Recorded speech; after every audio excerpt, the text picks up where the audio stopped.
inquiry is, at what point does stylizing something to the point where the technique is less perfect, at what point is that unacceptable for you as an artist? And this is an inquiry that each of us as an artist has to answer for ourselves. Now, there are people out there who don't want to dance at all, and they don't want to move because they want to have incredibly pristine technique. If that works for them, I encourage them to do that because that's what motivates them and that's what moves them. If, however, you want to be a dancer, there's a point at which you have to make the decision that expression is more weighty than technique. The expression is more valued.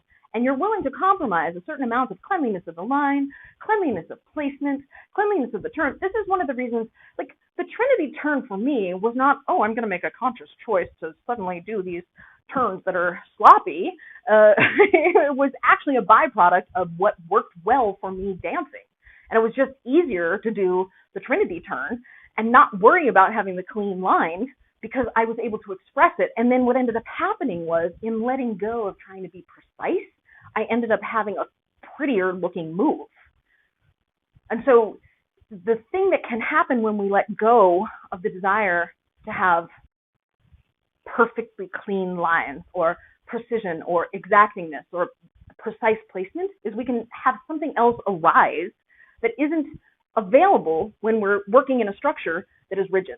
And for me, dance is anything but rigid. I mean, maybe ballet is rigid and maybe particular forms where you're supposed to execute it in a particular way, but modern Poi fire dancing is like, the thing that attracts me to it is the lack of prescriptiveness.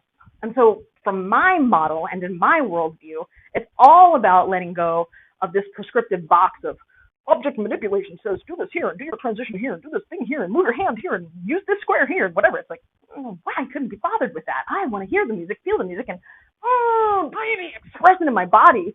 That's not what everybody's motivation is, though.